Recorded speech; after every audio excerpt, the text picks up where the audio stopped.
बिस्मिल्लाहिर्रहमानिर्रहीम, अस्सलाम वालेकुम। आप देख रहे हैं प्रोग्राम बयानिया। मैं हूं उसामा तैयब। नाज़रीन, गुज़िश्ता हफ्ते चांद रात होगी जिस दिन हमने अपना आखिरी प्रोग्राम किया। ईद की मुबारकबाद भी आपको नहीं दे सके। वैसे तो जिस तरह की ईद आई, सब यही चाहते हैं कि ऐसी ईद ना आए कि कोरोना और फिर जिस तरह से प्यारा हादसा हुआ, उसके बावजूद तमाम लोगों को ईद भी मुबारक। इसी हफ्ते के दौरान कल के दिन यौम तकबीर भी था। थोड़ा सा उसके ऊपर भी हम बात करेंगे। गो हमारे चैनल जो है वो उसके ऊपर बात हो सकी है, लेकिन हम आगाज़ करेंगे कोरोना से।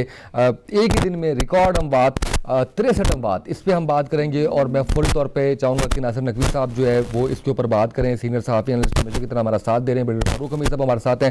नकवी साहब, कोरोना के हवाले से जो पॉलिसीज़ हमारी रही हैं और आज हम जिस दौर से गुजर रहे हैं, जिस मुश्किल से गुजर रहे हैं, क्या गलती हुई हमसे?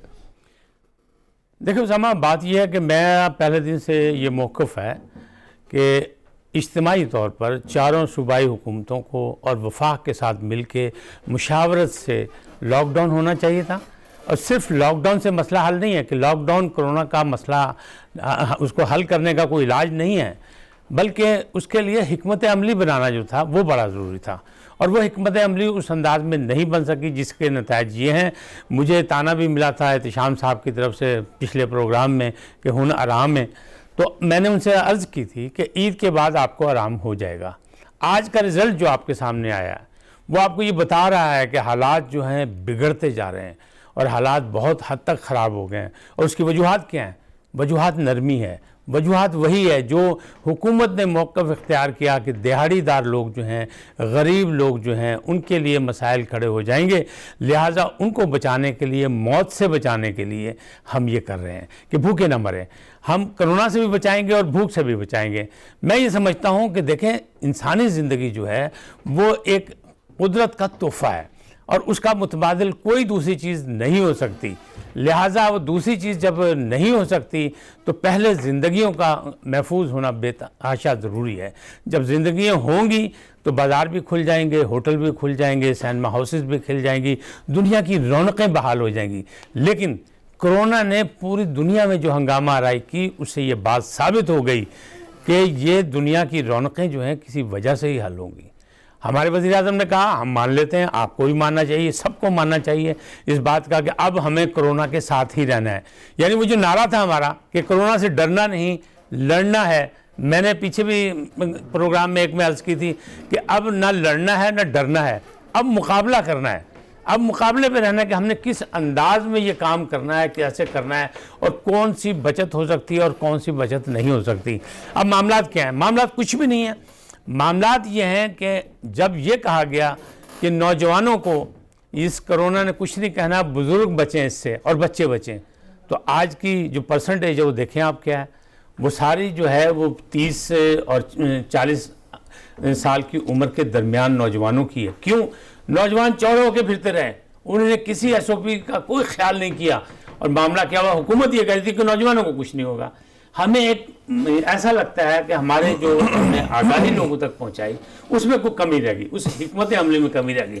फिर हमने लड़ाइयाँ लड़ी, क्या सिंध क्या कर रहा है, सिंध ने पहले लॉकडाउन क्यों कर दिया, हम लॉकडाउन नहीं करेंगे, फिर हमने लॉकडाउन कर दिया, फिर कहा नरम लॉकडाउन करते हैं, फिर कहा जी हम इसको स्मार्ट लॉकडाउन करते हैं कि ट्रम्प साहब कह रहे हैं कि स्मार्ट लॉकडाउन। तो अगर वो तरक्की याफ्ता मुल्क में हो सकता है तो यानी भाई तरक्की याफ्ता मुल्क के हालात और हैं, तरक्की पजीर ममालिक के और हैं, गरीब मुल्कों के और हैं। हमारे यहाँ अक्सरियत गुरबा की है और अगर गुरबत की लकीर से नीचे की है तो हमने उनको कैसे समझाना? अनपढ़ों की है, हमारे यहाँ तालीम भी कम है, तो किस तरह समझाना है? मैंने अर्ज़ की थी पहले भी और अब भी कह रहा हूँ कि तमाम बुरहान में स्काउट्स को मंजर आम पे आना चाहिए।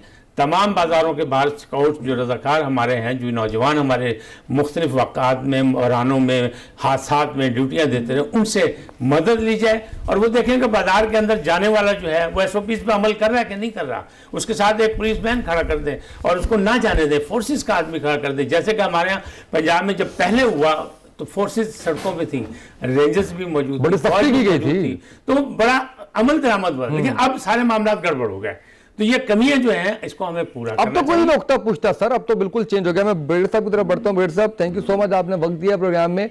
ब्रिगेड साहब, अब कहीं ना कहीं तो गलती हुई है, मामलात कंट्रोल के अंदर थे, फिर हम नरमी से नरमी जो है वो करते चले गए और आज हम ये देख रहे हैं कि एक ही दिन में पूरे मुल्क के अंदर रिकॉर्ड इजाफा हुआ अमवात में। 63 लोग जो है वो कोरोना की वजह से हलाक हुए। अब हमें नेक्स्ट क्या कर रहे हैं, किस चीज़ का वेट कर रहे हैं? 31 मई के बारे में कहा जा रहा है कि जी ये फैसला किया जाएगा कि लॉकडाउन में नरमी करनी चाहिए, सख्ती करनी चाहिए। सर क्या क्या करना चाहिए? बिस्मिल्लाह रहमान रहीम, बहुत शुक्रिया। देखिए, पहली बात तो ये है कि अगर आप एवरेज देखें, ठीक है, मैं मानता हूँ कि कल का एक बड़ा 60 से ज्यादा जो है उनकी लोगों की डेथ हुई है, लेकिन एवरेज हमारा अभी भी 30 और 40 के दरमियान है एवरेज डेथ रेट। सर बढ़ रहा है ना? क्या चाहते हैं आप? 100 चाहते हैं? सर अब तो बढ़ रहा है दिन ब दिन। नहीं, मैं ये कह रहा हूँ, मैं सिर्फ ये कह रहा हूँ कि कल तक एवरेज डेथ रेट यही था। और अगर आप इनकी गवर्नमेंट के तर्जुमान की बात भी सुने तो वो भी मुतमईन कल तक नजर आ रहे थे कि जनाब हालात इतने आउट ऑफ कंट्रोल नहीं है। ठीक है, ये 30 जो 40 दरमियान जो डेथ रेट है ये भी एक्सेप्टेबल नहीं है, एक भी नहीं होनी चाहिए। लेकिन बहरहाल, और दूसरी बात ये है, ये भी अब आज सूरत देखिए, एक इस वक्त एक बड़ा तनाव चल रहा है, एक डिलेमा चल रहा है, और वो क्या है? एक तरफ केपी और पंजाब गवर्नमेंट अब रिकमेंड कर रहे हैं कि जनाब गलियात को खोला जाए, टूरिस्ट स्पॉट्स को खोला जाए, अपना रेस्टोरेंट को खोला जाए उधर। और सिंध में देखें क्या हो रहा है। सिंध में वो ये कह रहे हैं, उन्होंने तो इजाजत दे दी है, फ्राइडे सैटरडे संडे मार्केट जो है वो खुली रहेंगी, वही SOP के साथ। मेरा कहने का मतलब ये है कि, और गवर्नमेंट जो है, मेरा ख्याल ये है कि वो भी उनकी कोशिश होगी कि देखना, अब रिवर्स मामला नहीं हो सकता। वो बात वही है जो उन्होंने पहले भी कही है कि जी we have to live with corona, क्योंकि पूरी दुनिया ने फैसला कर लिया कि हम कोरोना के साथ रहेंगे। हाँ, तशवीश की बात यह है कि हमारे जो डॉक्टर मेडिकल कम्युनिटी है वो परेशान है, वो उन पर सारा प्रेशर आ रहा है। अब देखिए, आज लाहौर में 2 डॉक्टर्स की डेथ हुई है, और भी बड़े सूबों में भी डॉक्टर्स और पैरामेडिक की डेथ हुई है। अच्छा, मेरा सवाल थोड़ा सा यहाँ पे, अगर मैं आपसे बात करूँ, आपने पूरी दुनिया की एग्जांपल दे दी और आपने ये कह दिया कि अभी हमें जो है वो कोरोना के साथ रहना होगा। अच्छा, इसको अगर मैं इंटरप्रेट करूं तो वो ये है कि हम ज़रा कारोबार ज़्यादा देर तक बंद नहीं कर सकते, रोजी रोटी कमानी है लोगों ने, फैक्ट्रियां खुलनी चाहिए, आपकी जो है वो शॉप्स वगैरह खुलनी चाहिए। लेकिन सर मैं इसमें ये बताएं कि हम लोगों ने आगे बढ़ के इसके अंदर, हम टेक्नोलॉजी की पाकिस्तान बात कर रहे हैं जी, हम बड़ा काम कर रहे हैं, हम अगर शॉपिंग करनी थी तो उसमें औरतों और बच्चों को बाहर निकलने की इजाज़त देने की क्या ज़रूरत थी? आप क्या ऑनलाइन शॉपिंग नहीं कर सकते? आप जो जिस तरह से आप लोग निकल आए, ईद के दिनों में लोग बाहर निकल आए, उनको रोकने के लिए सर आप कारोबार चलाएं, जरूर चलाएं, लेकिन उसका हर बात यह है कि पाकिस्तान में लोगों में इतनी भी लिटरेसी नहीं है जो आम हमारा तबका है कि वो ऑनलाइन जिम्मेदारी क्या है? हमारा वो सेल्फ डिसिप्लिन का स्टैंडर्ड भी नहीं है, और हम इतना इन्फोर्समेंट भी नहीं कर सकते। टाइगर फोर्स जो इसी मकसद के लिए बनाई गई थी, वो तो आप देखें वो तो तकरीबन फेल ही होगी, वो तो चली नहीं टाइगर फोर्स, जिनका मकसद ही ये था कि इस किस्म की कार्रवाइयों में वो मदद करेंगे। लेकिन नकवी साहब जैसे पहले दिनों के अंदर लॉकडाउन जब था उसके अंदर तो पुलिस ने, हमारी पंजाब पुलिस ने, अगर हम यहाँ की एग्जांपल लें जो आंखों देखा हाल है, बड़ी सख्ती की थी। एक शख्स जब जाता था, काम किया था, मैंने आपको बताया, रेंजर्स ने भी किया था, हमारे रज़ाकारों ने भी किया था। लेकिन जब आप बार बार ये कहेंगे नरमी नरमी नरमी और स्मार्ट लॉकडाउन और फलाना और ये वो, तो उसमें मामला बिगड़ गए। यानी ऐसा लगा कि कन्फ्यूजन जो था वो हुकूमत के मौजूद था। अब आप नोट करें ना, गौर करें सारा सिलसिला क्या है। पंजाब में 36 अजला हैं और 11 करोड़ तकरीबन आबादी है पंजाब की। अब 11 करोड़ में अगर आप वो नोट करें तो सबसे ज़्यादा जो है लाहौर में देखें, मतलब 11,141 जो है वो मुतासरीन हैं लाहौर में, सिर्फ एक शहर में। ये बढ़ते जा रहे हैं। अब आप क्या कह रहे हैं कि अगर ये लाखों में जाएगा तब आप लोग घबराएंगे? हम घबराने की बात बिल्कुल नहीं कर रहे हैं, ना हमें डराना चाहिए, ना हमें किसी को कहना चाहिए, हमें तो रिक्वेस्ट करनी चाहिए। मैंने कहा था कि मस्जिद और मेंबर से भी राब्ता रखना चाहिए हुकूमत को कि अपने उलमा इकराम से कहें कि वो ऐलानात करें, वो लोगों को, मतलब जाहिर है शहर वाले जो हैं वो आगाही आसानी से हासिल कर लेते हैं, उनके सोर्सेज और हैं, उनके हाथ में मोबाइल हैं और एक से एक मोबाइल हैं, स्मार्टफोन हैं।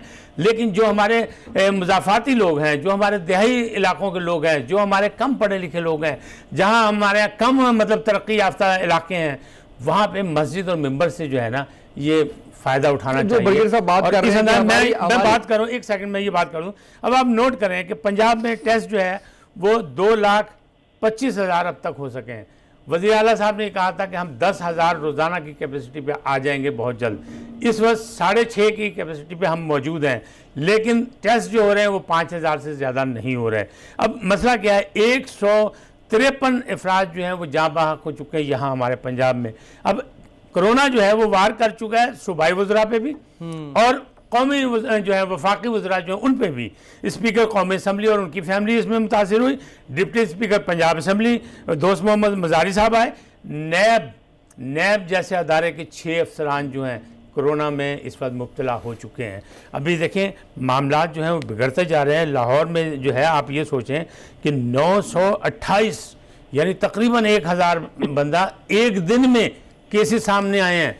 तो आप लोगों को ना डराएं, लेकिन खुद तो डरें। सर ये बताएं इंतजामात हिकमत अमली क्या बनानी है। नकवी साहब ये बताएं कि हिकमत अमली क्या होनी चाहिए। ब्रिगेड साहब कह रहे हैं कि अच्छा चले पहले ये बात, इस पे आप भी मुत्तफिक है मैं भी मुत्तफिक हूं कि रोजगार खुलने चाहिए, लोगों के एसओपीज फॉलो होने चाहिए, लेकिन एसओपीज के बारे में ब्रिगेड साहब ये कह रहे हैं कि ना तो आवाम में इतना शऊर है और ना ही इन्फोर्स करवाया जा सकता है। क्यों नहीं करवाया जा सकता? सर ये मैं आपसे जानना चाहता हूं। कैसे नहीं करवाया? हुकूमत बता देता हूँ, एक तरीका है। हुकूमत की रीट कैसे कायम होगी, कैसे नहीं आप करवाएंगे? अच्छा वो तरीका बता रहे हैं ब्रिगेड साहब। जी ब्रिगेड साहब देखिए जी, फिर वो ये है कि ये जो 2 दिन बाद नेशनल कमांड अथॉरिटी की मीटिंग हो रही है, जहाँ पे ये प्रपोजल आएंगे रेस्टोरेंट भी खोल दो, और बल्कि स्कूल एसोसिएशन वाले कह रहे हैं प्राइवेट स्कूल हम इंटरनेशनल स्टैंडर्ड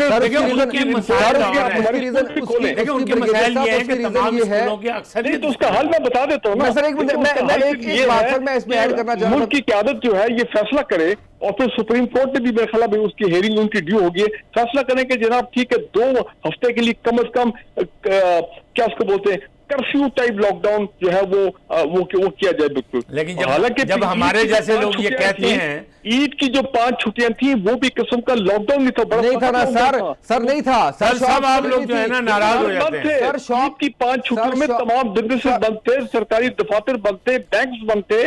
ब्रिगेडियर साहब लाहौर की नहर पर हजारों अफराद जो नहर पे मौजूद थे, फैमिली समेत, औरतों बच्चों और बुजुर्गों समेत। सर वो नहर का हाल वो क्या कर रहे थे? वो कोरोना बांट रहे थे एक दूसरे को, और क्या कर रहे थे मुझे ये बताया। कौन से एसओपीज थे वहां पे? पहले इन्हीं ने ईद की खरीदारी में पाँव से रौंदने की कोशिश की। सारी दुनिया जो है बाजारों में ऐसे आई जैसे दुनिया जिंदगी के आखिरी ईद करने आए हैं। कैसा रोका गया? कहाँ एसओपीज इस्तेमाल हुए? कारोबारी हल्के में कहीं किसी ने कराया या हुकूमती सतह पे हुए? कहीं नहीं हुए। नर्म लॉकडाउन। आप जैसे लोगों ने कहा, हमारे साथियों ने कहा कि नहीं जी स्मार्ट लॉकडाउन होना चाहिए, सारी दुनिया में हो रहा है, कारोबार खुलना चाहिए। खुल गया कारोबार, रिजल्ट देख लें आप। और अभी सही रेशो आपके सामने नहीं आ रही। आज एक बड़े इस्लामाबाद से, एक मैं छोटी सी बात बता दूं उसामा, आज एक बड़े अफसर से मेरी मुलाकात हुई, 22वें ग्रेड के एक इस्लामाबाद के अफसर ने कहा कि बहुत जुल्म हो रहा है, बड़ी ज़्यादती हो रही है, कि यहाँ जो असल हक़ाइक़ हैं महकमा सेहत बता नहीं रहा, हुकूमत बता नहीं रही, मामलात बहुत ज़्यादा बिगड़ चुके हैं। तो बताएं, एक ज़िम्मेदार अफसर वो ये बात बता रहा है कि अंदरूनी हालात ख़राब हैं, हम कह रहे हैं कि कुछ नहीं, तो अवाम कैसे समझे? अब हम जब कहते हैं अवाम को रोका जाए, अवाम को घरों में बंद कर दिया जाए, और जहाँ पे कोरोना फैल रहा उन गलियों को बंद कर दिया जाए, लॉकडाउन कर दिया जाए, तो कहते हैं कि नहीं जी आप डरा रहे हैं लोगों को। वो भी नहीं किया गया, हम जिंदगी महफूज करना चाहते हैं, वो भी उस तरह से नहीं किया गया। ब्रिगेड साहब आप बताएं कि स्मार्ट लॉकडाउन का एक कंसेप्ट दिया था, उसके ऊपर हमारे हुकूमती जमात के अरकान ने ये कहा कि ये इमरान खान साहब ने वो विजन दिया है जिसको यूरोप अब कॉपी कर रहा है हमारी तरफ से। सर वो स्मार्ट लॉकडाउन हमने कहाँ पे इम्प्लीमेंट किया? देखिए पहले 2-3 हफ्ते बड़ा आइडियल मामला चले थे, कोई शक वो स्मार्ट नहीं था, मुकम्मल लॉकडाउन था, वो मुकम्मल लॉकडाउन था, स्मार्ट लॉकडाउन था, लोग डरे हुए थे। स्मार्ट लॉकडाउन वो मुकम्मल तौर पे लॉकडाउन था sir, that was not curfew but that was lockdown. नहीं वो देखें, उसमें मैं आपकी बात मानता हूँ, लेकिन प्लीज ट्राई टू अंडरस्टैंड हमारी कौम लोगों में वो उस तरह का सेल्फ डिसिप्लिन का स्टैंडर्ड नहीं है कि वो ये बात समझ सके कि जब हमने बाहर निकलेंगे तो हमें हर बंदे ने मास्क पहना है, बच्चे बाहर नहीं जाएंगे, और हमने उनको अभी तक सोशल डिस्टेंसिंग का वो मजाक उड़ाते हैं ये क्या चीज है। और दूसरी एक और मसला सामने खड़ा हो गया, अब कुछ डॉक्टर आके वीडियो पे बता रहे हैं कि जनाब ये जो टेस्टिंग हो रही है, ये जो टेस्टिंग किट्स इस्तेमाल हो रही हैं, इनको लैब्स को तरीका ही नहीं आता है, इनके लोग ट्रेन नहीं है, और गलत मलत किस्म है, गवर्नमेंट लैब्स की और रिजल्ट है, प्राइवेट लैब्स की और रिजल्ट है। तो एक ये कंफ्यूजन भी बड़ी चल रही है इस वक्त यहाँ पे। ये बात आ गई कि ये वेंटिलेटर पे जो लोगों को डाला जा रहा है एक्सट्रीम सिचुएशन के ऊपर, क्या मेडिकल स्टाफ जो है, जो पैरामेडिक्स है, आर दे ट्रेन तो वेंटिलेटर जैसे हाई टेक्नोलॉजी को क्या वो ऑपरेट कर सकते हैं? आम हालात में तो वेंटिलेटर पता नहीं इस्तेमाल हो या ना हो, कोरोना में तो वेंटिलेटर तो मेन इक्विपमेंट सामने आया है। तो ये देखें, ये भी बड़े सवाल जो है वो रेज किए जा रहे हैं। साहब मेरी बात सुने कि गैर मामूली हालात में, जंग में, चाहे अमन हो चाहे सानेहात हो, उसमें अफवाहें बेतहाशा फैलती हैं। अब इसका भी अजाला जो है वो किसने करना है? मीडिया ने कर रहा है। मीडिया अपनी जिम्मेदारी अदा कर रहा है। मीडिया बार बार कह रहा है और हर सेकंड के बाद कर रहा है। तमाम मीडिया अपनी जिम्मेदारी अदा कर रही है, रेडियो अपनी जिम्मेदारी अदा कर रही है, और एक हुकूमत ने करना है। जहाँ कम पढ़े लिखे जो आपको पता है कि इन लोगों को समझ नहीं आएगी, तो उसके लिए किसने बनाया? SOPs आप बना रहे हैं, तो अमल दरामद का तरीक़ाकार भी आपने निकालना है। तो मामला जो हैं सिर्फ एहतियात के हैं, और हम एहतियात नहीं करा सकते, हम उसका मजाक बना रहे हैं। हम सोशल मीडिया पे पता नहीं क्या क्या बातें कर रहे हैं, कभी कुछ कह रहे हैं, कभी कुछ कह रहे हैं। तो ये मामला इस तरह हल नहीं होंगे, और अफवाहों पे कान धरने से मज़ीद जो मामला हैं वो बिगड़ जाते हैं। और अफवाहें जो हैं वो बड़ी लोगों को मनपसंद होती हैं, क्योंकि गवर्नमेंट के ख़िलाफ़ बोलना जो है, तनकीद करना बड़ा आसान काम होता है। सही है। अच्छा, बात यह है कि मुआशरे में जिंदा रहने के लिए जो चीज़ें चाहिए, उसमें हमने, आपने और लोगों ने भी किरदार अदा करना है, और आम लोगों ने भी किरदार अदा करना है। अगर एक शख्स पढ़ा लिखा है तो वो अपने पूरे घर की कमांड करे। अगर एक शख्स जो है वो, पहले जब सिविल डिफेंस होता था, तो सिविल डिफेंस का महकमे है, जब एक ट्रेंड बच्चा महल्ले में भी होता था, पूरी गली को वो लोगों को समझाता था कि सिविल डिफेंस में मैंने ट्रेनिंग ली है, मैं आपको ये समझा रहा हूँ, ऐसा करें, ऐसा ना करें। अब वो मामलात नहीं हमारे यहाँ, उन अदारों को हमने बिल्कुल जीरो कर दिया। सर मैं ब्रिगेड साहब, सर थोड़ी सी इनसे कोई इन्फॉर्मेशन मैं शेयर कर लूँ, कुछ आपसे लूँ। ब्रिगेड साहब, जो आप बात कर रहे हैं ना, दो चीज़ें आपने बयान की हैं अभी। एक, आप ये कह रहे हैं कि पहले जो 10-15 दिन थे वो लॉकडाउन बड़ा सख्त था। अच्छा, वो स्मार्ट लॉकडाउन नहीं था ब्रिगेड साहब, वो लॉकडाउन बड़ा सख्त लॉकडाउन था, और उसके अंदर सही तरीके से इन्फोर्स किया हमारी लॉ इन्फोर्समेंट एजेंसीज ने, पंजाब पुलिस ने, कि लोग जो है वो सोशल डिस्टेंसिंग का ख्याल रखें। एक गाड़ी में एक बंदा जा रहा है, वो दूसरा बंदा अगर बैठा होता था वो गाड़ी को रोक देते थे और वो उसको आगे नहीं चलने देते थे। जिस इंडस्ट्री को खुलने की इजाज़त दी गई थी उसका नोटिफिकेशन साथ होता था, वो दिखाते थे, फिर लोग आगे जाते थे। मार्केट्स बंद थी। ये तो हो गया पहले 15 दिन। उसके बाद हम स्मार्ट लॉकडाउन की तरफ आ गए। अब आप बात कर रहे हैं कि 5 दिन ईद के जो है वो लॉकडाउन की सिचुएशन थी। एक तो ये है कि लोग बाहर निकले, जहां जहां मौका मिला वहां होना ये चाहिए था कि सड़कें आपकी वीरान हो जाती, सुनसान हो जाती, आप किसी अपने मिलने वालों के घर में भी ना जाते, लेकिन इस तरह से अनफॉर्चुनेटली नहीं हुआ। और 5 दिन नहीं सर, ये 15 दिन तो इसके अलामात जाहिर होने में लगते हैं। तो ये जब भी लॉकडाउन होना है, जब भी होना है, ये 15 दिन का आपको, एक पंजाबी में अगर मैं कह दूं तो ये पी काटनी पड़ेगी आपको, उसके अलावा चारा नहीं है। तब आपको पता चलेगा किसको कोरोना है, किसको नहीं है। जिसको होगा उसको आप अलग कर देंगे, बाकी लोगों को आप अलग कर देंगे। तो सर ये इसका सोल्यूशन एक हो सकता है। अगर इसमें आप अग्री नहीं करते तो आपको इसका सोल्यूशन देखिए उसामा, बात यह है कि या तो ना कौम तैयार हो, कौम का हर शोबा जो है, ताजिर हैं, बिजनेसमैन हैं, स्कूल ओनर्स हैं, अपना और तबकात जो है, वो देखें, वो इस चीज को कबूल नहीं कर रहे हैं। वो रियासत वो डिफेंस मोड में है। अच्छा ब्रिगेडियर साहब, अगर कोई पढ़ा लिखा तबका, सामा सुने, सुप्रीम कोर्ट ने हुक्म दिया था कि ये जो वीकेंड के ऊपर जो मार्केट खुलेंगी, ये हम सिर्फ ईद तक जो है वो इजाजत दे रहे हैं। ईद के बाद सूरत हाल को दोबारा रिव्यू किया जाएगा। सिंध में आज क्या हुआ, जो खबर चल रही है कि जनाब बड़ी खुशखबरी ताजिर बादरान के लिए कि फ्राइडे, सैटरडे, संडे वो दबा के अपना बिजनेस खोले, वो जो भी नॉर्मल टाइमिंग वगैरह वगैरह। माय पॉइंट इज दिस, कौम कोऑपरेट करने को तैयार नहीं है।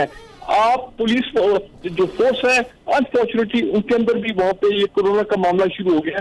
कहने का मेरा ये कि वो जो टाइगर फोर्स बनी थी, जो शहरियों के अंदर बनाई गई थी, आम शहरी जो थे भाई, तादाद में लोग पूरे पाकिस्तान में, या तो उसको मोबिलाइज करें, उसको ऑपरेशनलाइज करें। अब नेशनल कमांड अथॉरिटी के लोग आके तो नहीं कर सकते हैं ना, पुलिस वाले जो है वो, मैंने आपको बताया, उनके अपने मसाइल शुरू हो गए। तो गवर्नमेंट को इस तरह का फैसला करना पड़ेगा कि लोग मेंटली इसको एक्सेप्ट नहीं कर रहे हैं, बात समझने की कोशिश कर रहे हैं। अच्छा साहब, आप भी समझे बात को कि अगर मेरी बात पेड़ की डेथ्स होती हैं, उनको नहीं फर्क पड़ रहा कि 57 पीपल हैव डाइड टुडे और अब 60, वो ये कह रहे हैं कि जी हमारी दुकानें खुलनी चाहिए, हमें सेल परचेज करनी चाहिए, हमें शॉपिंग करनी चाहिए वगैरह, हमें अपनी इनकम हमारे पास आनी चाहिए।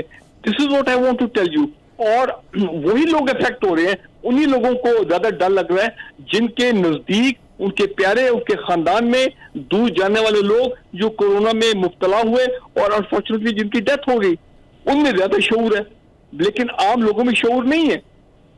अच्छा बिरगल साहब, मैं आपसे ये सवाल कर रहा हूँ कि आप मुझे ये बताएं कि अगर एक महिला फैसला कर ले कि हमने सब ने मिलकर खुदकुशी करनी है, नहीं मानते हम, तो पाकिस्तान का आइन, पाकिस्तान का कानून से इजाजत दे देगा? देखिए फिर इसमें तो यही नहीं देगा इजाजत, आपको अपनी रिट कायम करनी पड़ेगी। लेकिन फिर नकवी साहब, फिर सुप्रीम कोर्ट की भी हियरिंग होनी अगले हफ्ते। सुप्रीम कोर्ट ने ईद की वजह से इजाजत दी थी। देखिए सुप्रीम कोर्ट आ गया और सुप्रीम कोर्ट डायरेक्टिव दे के जनाब ये मामला आउट ऑफ कंट्रोल हो रहे हैं, हम चाहते हैं कि गवर्नमेंट ये करे, फिर सिंध गवर्नमेंट भी वही करेगी जो। सर वैसे जाती तौर पे आप क्या समझते हैं ब्रिगेड साहब, क्या क्या होना क्या चाहिए? है कि हर चीज हम सुप्रीम कोर्ट से फैसले करा के लाएंगे, आइन, कानून और हुकूमत की रिट जो है वो क्या होती है, वो जाके पहले सुप्रीम कोर्ट से इजाजत लेने जाएगी। मेरी बात सुने ना, पंजाब में इन्होंने वफाक से इजाजत मांगी है कि हमें होटल खोलने की इजाजत दी जाए, ठीक है, और फिर ये कहा गया कि जुमा, हफ्ता, इतवार 3 दिन बंद रखा जाएगा। आज बंद हैं, लेकिन दूसरी तरफ से सरकारी बगैर किसी नोटिफिकेशन के कहा जा रहा है 7 दिन आप कारोबार करें, आप करें, और कारोबार हो रहा है। अब स्कूल वाले जो हैं उनकी तमाम जो इमारतें हैं, अक्सरियत 90% प्राइवेट स्कूलों की जो इमारतें हैं वो किराए पे हैं। उनका तो एक मसला है कि वो कहते हैं कि जी हम किराया कैसे दें अगर हम फीसें नहीं लेंगे, अगर स्कूल नहीं खोलेंगे, अगर तो ये सारी चीजें मामला जो है किसके कोर्ट में जाएंगे? नहीं, लेकिन नकवी साहब फीसें तो ले रहे हैं ना वो लोग, इसमें तो कोई दूसरी राय नहीं, यही कह रहा हूं ना। वो ठीक है कि पंजाब गवर्नमेंट ने कह दिया कि जनाब आप 20% ऑफ दें स्कूल की फीस के अंदर, लेकिन फीस तो वो ले रहे हैं। अच्छा, दूसरी एक और बात नकवी साहब इसमें अहम ये है कि आप इस बात को भी सामने रखें कि जब आपकी दुकानें खुल जाएंगी, जब आपकी मार्केट्स खुल जाएंगी, आपका छोटे से छोटा कारोबार खुल जाएगा, तो स्कूल, कॉलेज, यूनिवर्सिटी वाले लोग भी कहेंगे कि हमारा कारोबार भी चलना चाहिए। तो वो एक नेचुरल बात है कि जब आप सारा कुछ खोल देंगे, और उसके बाद अगर आप कि हमारे लोग समझ नहीं रहे, हमारे लोग मान नहीं रहे, लिहाजा हम छोड़ दें नरम, ये नहीं होता। नहीं, मैं ये कह रहा हूं ये कोई बात नहीं। हुकूमत की सोच भी यही है नकवी साहब कि जनाब हमने सर तो कहें कि गलत सोच है, मामला जो है चलाने हैं, उन्होंने वो भी बैलेंस स्ट्राइक करने की कोशिश कर रहे हैं। अगर बैलेंस स्ट्राइक तो तब होती ना ब्रिगेडियर साहब अगर एसओपीज पर अमल दरामद करवा लिया जाता। हमें खोलने में कोई एतराज नहीं है सर, खोल दें स्कूल, कॉलेज, यूनिवर्सिटीज भी खोल दें, रास्ता कारोबार भी चलने चाहिए, बच्चों की पढ़ाई भी होनी चाहिए, लेकिन सिर्फ एहतियात चाहिए और कुछ नहीं चाहिए। एसओपीज तो फॉलो करवाएं ना, वो एसओपीज जो खुद बनाए हैं WHO के बनाए हुए एसओपीज में ऐसी इमरजेंसी कभी नहीं आई है, दुनिया में नहीं आई सर। नहीं मिला सकते, गले भी नहीं मिल सकते, आप साथ भी नहीं खड़े हो सकते। आपको ब्रिगेडियर साहब अपने प्रोग्राम में ये कहां लिखा है बुलवा सकते हैं मैदान में उतरे 2 पहलवान लड़ने के, तो कहीं ये जो दाव इसने लगाया है ये पहले कभी जिंदगी में नहीं लगा था, इसलिए मैं हार गया, ये तो कोई बात नहीं। मैं यही कह रहा हूं कि जब मैदान में उतरेंगे मुकाबला करने तो हर दाव का मुकाबला करना है। आप आइडियली बात कह रहे हैं वो ठीक कह रहे हैं, लेकिन खुदारा देखें हमारा माशरा जो है उसमें ये सोच ही नहीं है, वो पॉवर्टी इतनी है, जिम्मेदारी है, जहालत इतनी है, मेजॉरिटी तो ये सारी। तो मुझे आप ये बताएं, जो अमीर लोग हैं, पढ़े लिखे लोग हैं, वो तो चले मास्क पहनेंगे, निकलते हैं बाहर, ग्लव भी पहने होते हैं, लेकिन एक जो अपना बिल्कुल पूर जब आते हैं, बाहर आते हैं, दे डोंट केयर, वो तो कहते हैं हमने बाहर निकलना, हमने जाके खाना खाना है, हमने अपनी दिहाड़ी करनी है। That is the dilemma. यही तो एक कॉन्फ्लिक्ट है जो गवर्नमेंट के ज़हन में भी है बार-बार, और तमाम डिसीजन मेकर्स भी। अशराफिया आम लोगों से पहले ही दूर है, उसके एसओपीज अलग हैं, वो तो हाथ मिलाने को पहले तैयार नहीं है, गले मिलने को पहले तैयार नहीं है। लेकिन हमें तो ये खुशखबरी सुनाई गई कि अशराफिया की वजह से हमें ये सारा लॉकडाउन ब्रेक में जाना, ब्रेक से इस पर कुछ मजीद बात करते हैं। एक शॉर्ट ब्रेक, नाज़रीन हमारे साथ रहिएगा।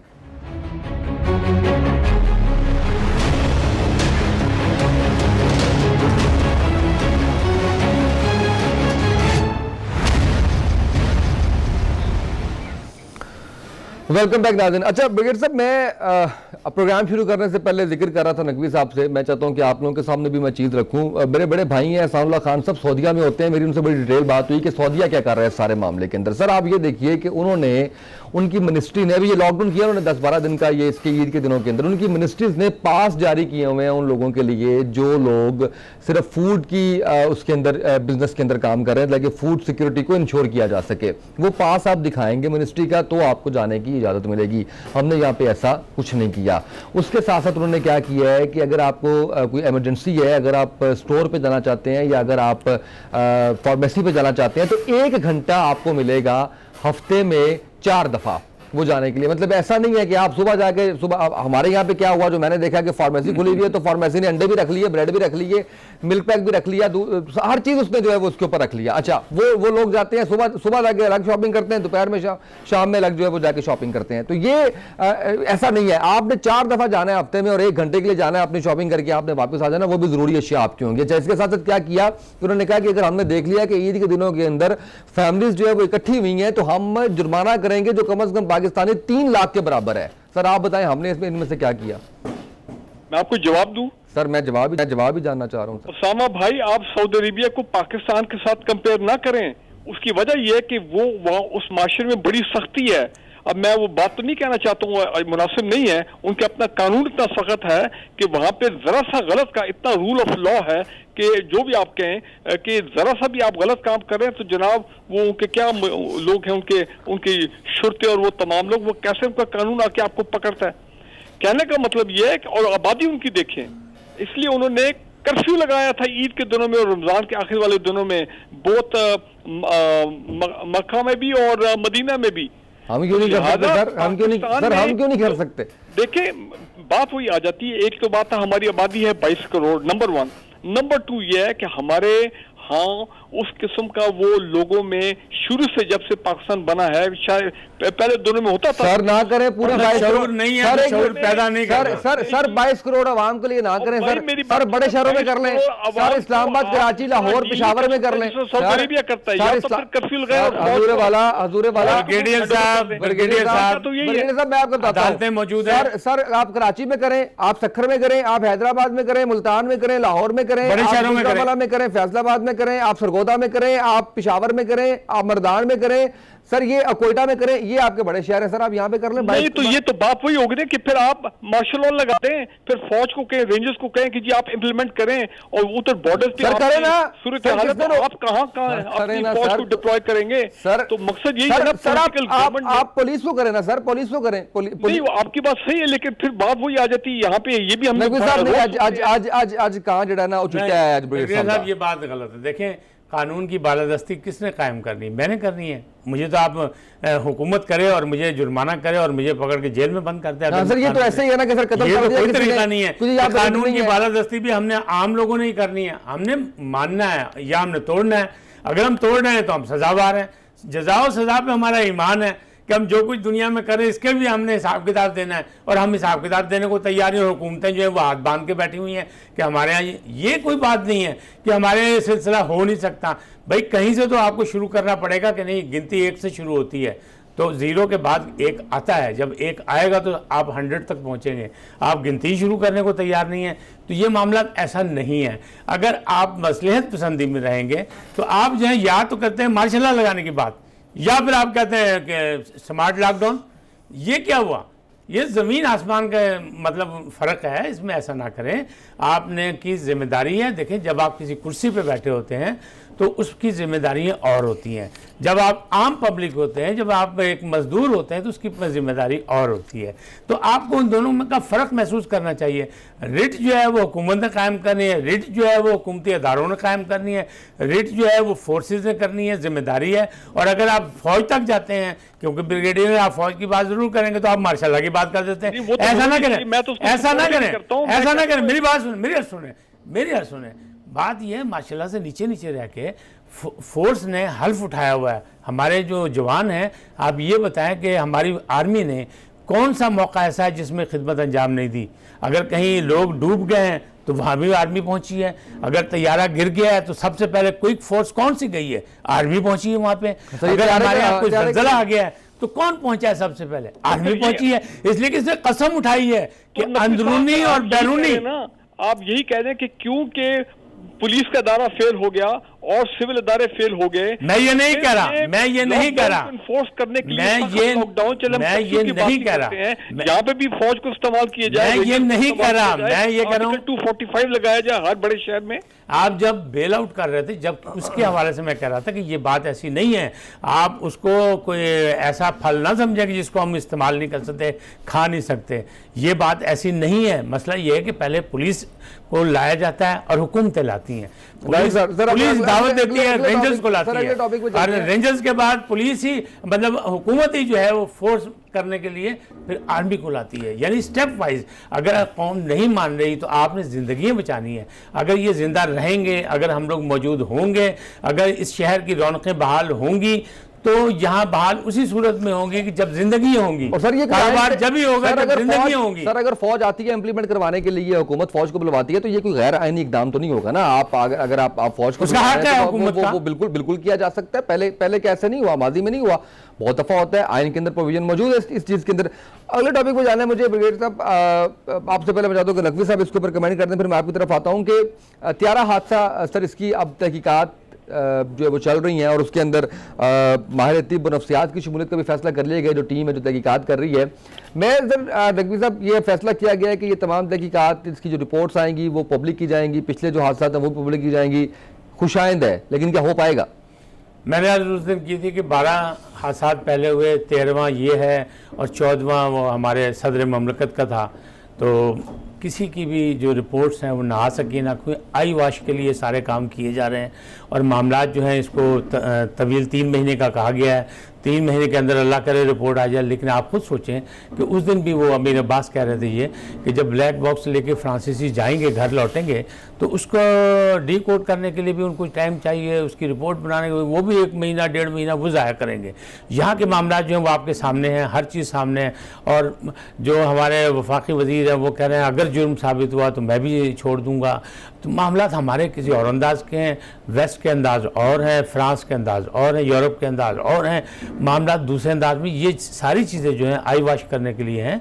हादसा हुआ, इसका इंतज़ाम होना चाहिए, हिकमत अमली बननी चाहिए कि आइंदा ऐसा हादसा ना हो। अब क्या है, जो कमेटी बनाई गई है वो, हम अरशद मलिक साहब की तारीफ़ कर रहे थे उस दिन कि उन्होंने PIA को मतलब जो है इस्तेकाम देने की कोशिश की, और अच्छी बात है कि एयर मार्शल है उनका फ़ायदा उठाया गया और उनसे तजुर्बात से, उनके मुशाहदात से फ़ायदा उठाया। लेकिन जो कमेटी बनाई गई वो सारे जो है वो मुलाजमीन की कमेटी है।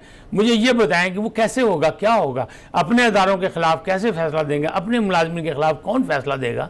ये एक कमेटी ऐसी होनी चाहिए थी जो गैर मुतनाज़ा सी होती और उसमें पता लगता लोगों को, गैर जानबूझ कुछ भी ना हो तो एतमाद तो बहाल हो ना, कुछ रिजल्ट निकले ना निकले, लेकिन अवाम का इत्मीनान बहाल हो। हमारी कौमी एयरलाइन है, ये बड़ा कमाल। शायद तक अब्बासी साहब के बयान भी आए हैं इसके अंदर, जैसे कहा ना कि तमाम तहकीकात जो है वो सामने लाई जाएंगी, पिछले जो हादसा हुए हैं उनकी भी। तो शायद तक अब्बासी साहब ने भी इसके ऊपर बड़े बयान दिए हैं, और वो अब्बासी साहब भी ये कहते हैं कि जी दुनिया भर के अंदर जितने हादसा होते हैं उनमें जो गलती होती है वो पायलट की होती है। देखिए बात सुने, पायलट चूंकि मर जाता है, रेलवे में भी यही होता है, बड़ा इजी है, रेलवे में भी यही होता है। सबसे पहले वो कहते हैं रेलवे में कि ड्राइवर जो है, ड्राइवर जैसे ही मर गया, जब वो हलाक हो गया तो उसके ख़ानदान से तो अफसोस करने जाते हैं कि बड़ा अफसोस हुआ, लेकिन इल्ज़ाम उसी पे लगाते हैं कि वो सो गया था, उसकी नींद आ गई तो उसका ये। अब आप ये सोचें 17,000 घंटे की फ्लाइट जो है वो करने वाला जो पायलट था, उसको ये कहा जा रहा है कि वो लैंडिंग गियर लगाना भूल गया था। उनकी ये क्या मसला है? ब्रिगेडियर साहब उस पायलट की जो फैमिली है उसके लिए कितना तकलीफ दे है कि जब तक तहकीकात नहीं हुई, इल्जामात लग रहे हैं, नाम लिया जा रहा है। उनके वालिद मोहतरम ने रिक्वेस्ट की है कि जब तक हतमी रिपोर्ट ना आए, जब तक आप लोग ना बयानात दें। देखें, बयानात दे के मसाइल को खराब किया जाता है, बिल्कुल, और तस्वीर को रंग बदल जाते हैं, तो उस तस्वीर को खराब ना करें कि तजरीदी आर्ट बन जाए, कुछ पहचाना ही ना जाए। बिल्कुल ऐसे ही है। ब्रिगेडियर साहब, कितना पुरुमीद है आप शफाफ तहकीकात के हवाले से? पब्लिक की जाएंगे, ये फैसला तो हो गया है। यहाँ नासिर नकवी साहब से एग्री करूंगा, और मेरी भी ऑब्जर्वेशन ये है कि ये जो एक्सीडेंट इन्वेस्टिगेशन बोर्ड बनाया गया है, इसमें गलबन 3 एयरफोर्स के अफसर और 1 सिविल एविएशन का रेप है। मैं ये समझता हूँ कि इसमें बिल्कुल जो यूजर है यानी कि जो पायलट्स हैं उनका भी एक रैप होना चाहिए। तो पैल्पा वालों की जो ये डिमांड है वो बिल्कुल ठीक है कि हमारा भी एक रैप जो है सीनियर पायलट होना चाहिए, क्योंकि जब पायलट की फ्लाइंग स्किल्स, उसका अपना तजुर्बा, उसकी लैंडिंग और ये तमाम मामला को क्वेश्चन किया जा रहा है, इतना डिबेट हो रहा है मुल्क में, तो फिर वो जो एक सीनियर पायलट है उसको भी बीच में होना चाहिए। एक तो ये बात। दूसरा ये है कि पाकिस्तान में भी ये मैंने पहली दफा ही देखा है, इतना क्रेडिट आप इस गवर्नमेंट को दें कि जनाब prime minister of Pakistan chair करते हैं एक मीटिंग जिसमें ये तमाम स्टेक होल्डर्स जो हैं, ऑल कंसर्न, चाहे सिविल एविएशन हो, PIA हो, बाकी महकमे के लोग हों, मिनिस्ट्री ऑफ एविएशन, ये सारे लोग, उनको बुला के उन्होंने उन सबसे ब्रीफिंग ली। और अब ये है कि जी 22 जून तक प्रोविजनल रिपोर्ट दी जाएगी।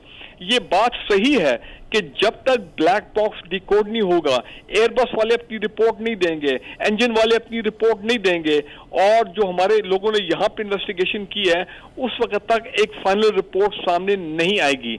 और ये बात भी सही है कि माजी में रिपोर्ट्स जो हैं वो होती थी इंक्वायरी, लेकिन रिपोर्ट्स मंजर आम पर नहीं आती थी। हाँ, एक रिपोर्ट मुझे याद आई है और वो नासिर नकवी साहब की इंफॉर्मेशन के लिए मैंने खुद पढ़ी है, अखबार में आई थी।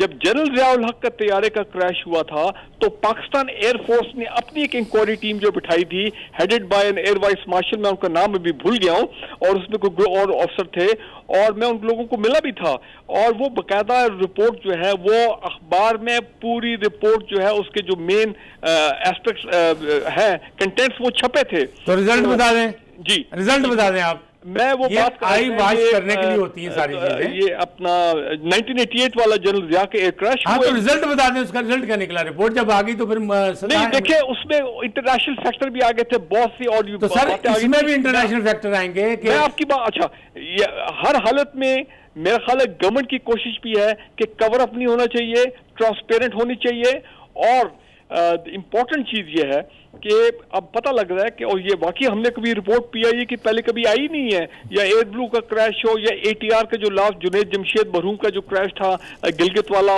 और मुल्तान, वो रिपोर्ट्स कभी आई नहीं, बस मोटी मोटी बातें सामने आ जाती।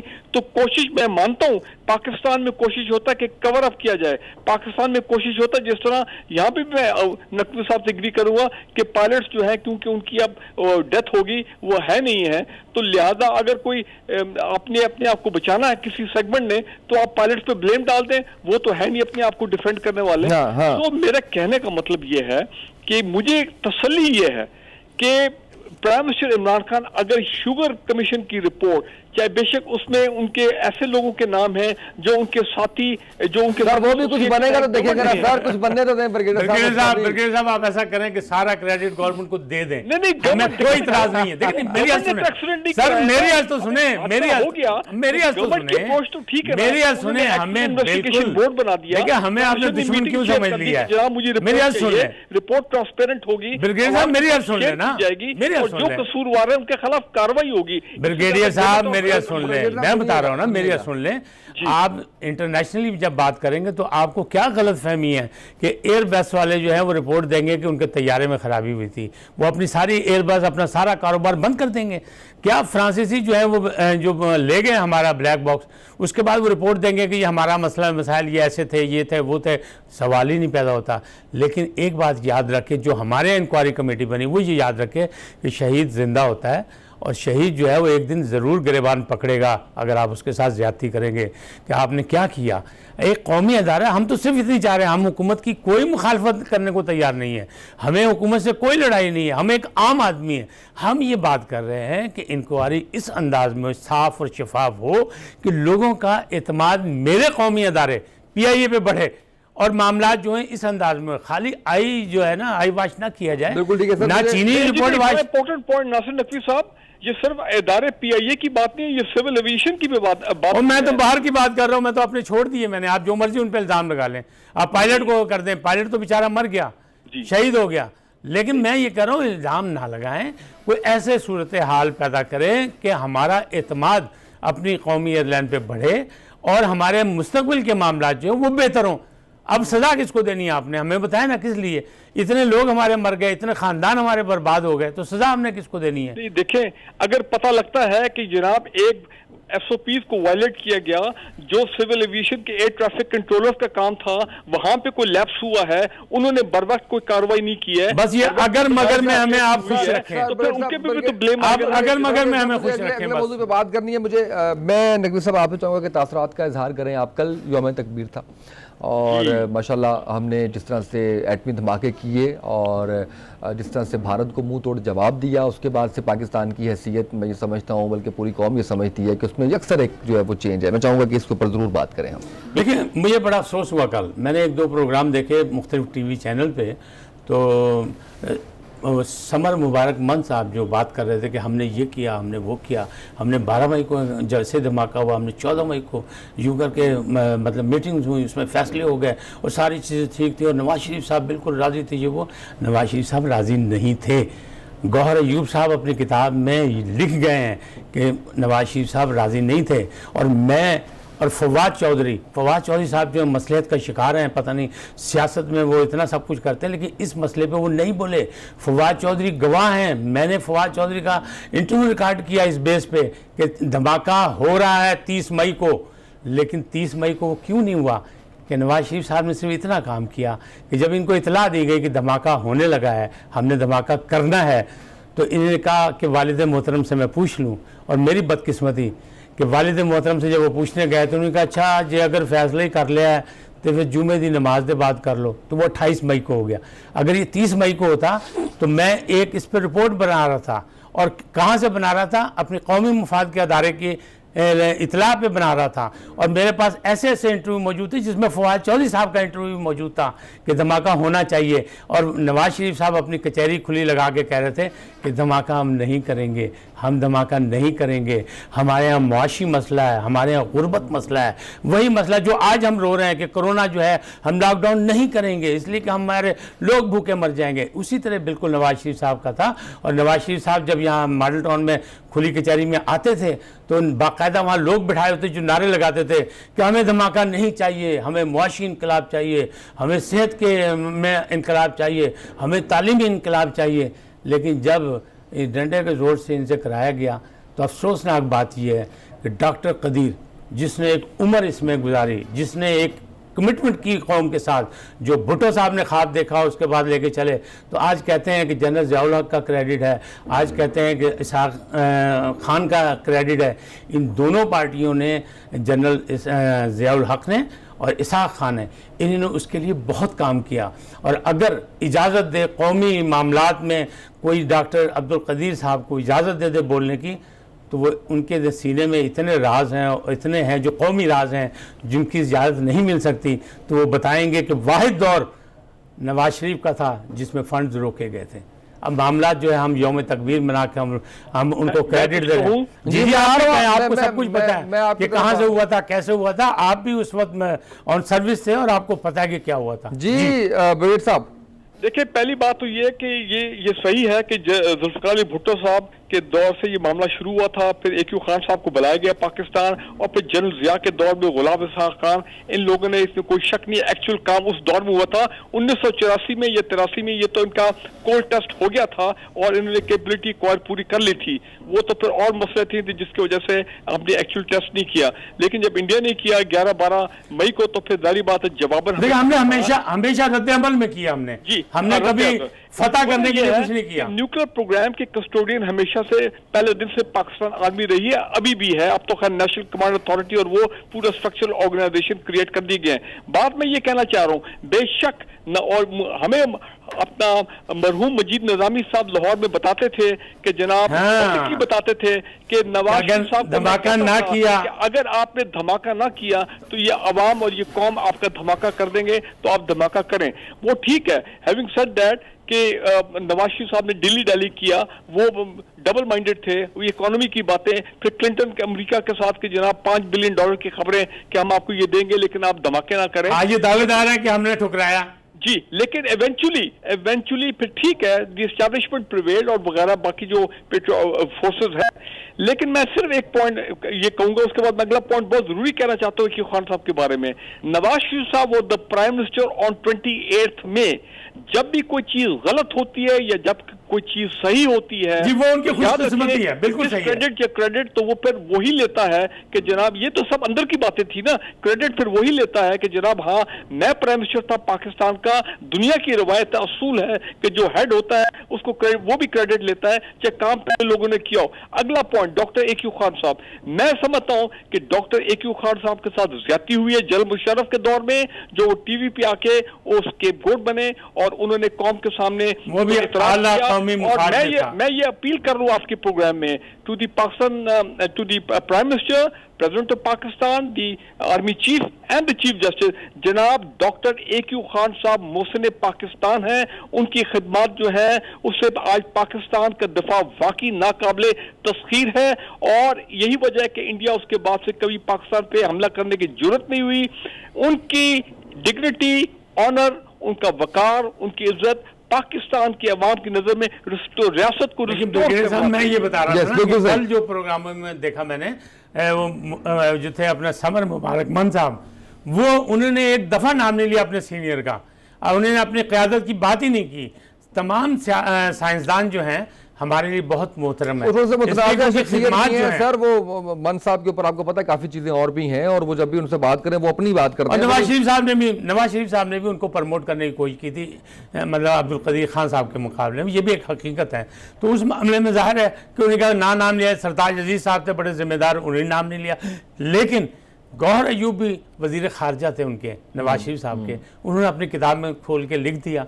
और इंशाल्लाह इसके बाकी राज जो हैं वो हमारी जब सवाने उम्र आएगी तो उसमें भी मौजूद होंगे कि क्या कुछ है, इंकिशाफात होंगे ये कि कहाँ से हुआ, कैसे हुआ, किस किस ने इंटरव्यू दिए थे, किस किस ने इनकार किया। लेकिन ब्रिगेडियर साहब ये एक राज से पर्दा उठा दिया है नकवी साहब ने। नकवी साहब अपनी सवाने उम्री लिख रहे हैं माशाल्लाह आजकल, और उसको बता दिया कि ये लिखेंगे ये सारी चीजें। इस बात को सपोर्ट करेंगे कि डॉक्टर AQ खान साहब की डिग्निटी ऑनर को बहाल किया जाए। बिल्कुल 100% नजर नहीं है। मुझे यही कल के प्रोग्रामों में लगा कि हम मोहसिन कुछ लोग हैं, और हमने हमेशा मोहसिनों को जो है ना उनकी माजत के साथ तजलील करने की कोशिश की है, उनको उनका मुकाम देने की मैं थोड़ा सा इसमें ऐड कर दूं ये कर दूं कि जनाब ब्रिगेडियर साहब आपने इतनी लाउड बात कर दी, आपने प्राइम मिनिस्टर से, आपने आर्मी चीफ से, आपने चीफ जस्टिस से अपील कर दी उनके लिए, नकवी साहब भी सेकंड कर रहे हैं। आवाम के दिलों में उनकी मोहब्बत जूं की तूं कायम, कोई नहीं निकाल सकता। मैं कुछ ऐसे इवेंट्स के अंदर गया जहाँ पे डॉक्टर साहब मौजूद थे, आप यकीन करें कि वो जो प्रोटोकॉल आवाम उनको देती है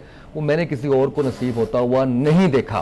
तो ये कौम नहीं उनको भूली, और वो समझती है कि वो मोहसिन है, इसमें कोई दूसरी राय नहीं है। ब्रिगेडियर साहब सुन रहे हैं? जी बिल्कुल। देखिए तो वो अवाम की तरफ से सर कोई वो कमी नहीं है। और दूसरे ओसामा, मुझे बड़ी तकलीफ होती है जब मैंने ये खबर पढ़ी चंद दिन पहले कि वो अब हाई कोर्ट में गालिबन गए हैं डॉक्टर AQ खान साहब, जहां पे उन्होंने कहा कि जी मेरे पे मूवमेंट पे जो पाबंदी है, मेरी फ्रीडम एज ए शहरी वो बहाल की जाए। वो मैं समझता हूँ कि उनकी बात बिल्कुल सही है। ये भी दूसरा मेरा पॉइंट है कि ये तो I am sure high court जो है वो इंसाफ करेगा, क्योंकि उनकी सिक्योरिटी की SOPs वो रहनी चाहिए, ताकि क्योंकि वो एक उनकी पर्सनालिटी ऐसी है, दुश्मनाने पाकिस्तान जो है उनकी हिफाजत बहुत जरूरी है, वो हमारा कीमती सरमाया है। जी, लेकिन उनको एज ए शहरी जो फ्रीडम होनी चाहिए कि वो इस्लामाबाद में मूव कर सकें, सेमिनार एड्रेस करें, कॉन्फ्रेंसेस कर सकें वगैरह, वो चीजें जो है उस तरह की नॉर्मल लाइफ उनकी बहाल होनी चाहिए।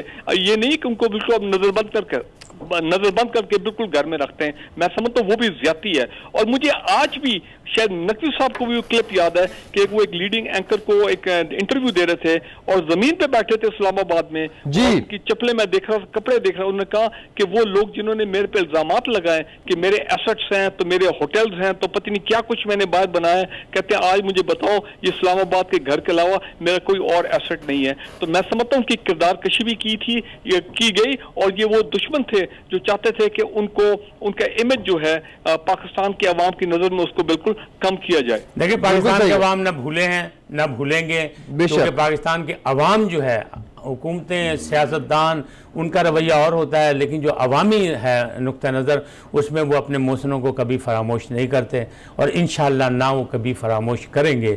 और उनकी जितनी इज़्ज़त पाकिस्तानी अवाम की निगाहों में है, ममलकत पाकिस्तान की निगाह में है, वो मसलहतन जो मामला जो हुए मुशर्रफ साहब के दौर में वो और थे, वो भी आला कौमी मुफाद में थे। हम अवाम जो हैं वो सब ये एक फ़िक्रा सुन के आराम से घर बैठ जाते हैं कि आला तरीन कौमी मुफाद में ऐसा हुआ और या ऐसा हो रहा है, तो हम चुप कर जाते हैं कि कौमी मुफाद। लेकिन आज इतने साल गुजरने के बाद चीज़ों को मामला जो है वो गड़बड़ हैं, दिल को तकलीफ होती है। और कल के प्रोग्राम में मैंने जब देखा कि लोगों ने जिक्र नहीं किया, जिक्र करना पसंद नहीं किया, तो अफसोस हुआ बहुत। चलें सर, अल्लाह बेहतर करे से भी, और बाकी जो मामला हैं उनके हवाले से भी आज के प्रोग्राम से इतनी। ब्रिगेडियर साहब आपका बहुत शुक्रिया, आपने वक्त दिया है, इजाज़त दीजिए, अल्लाह हाफिज़।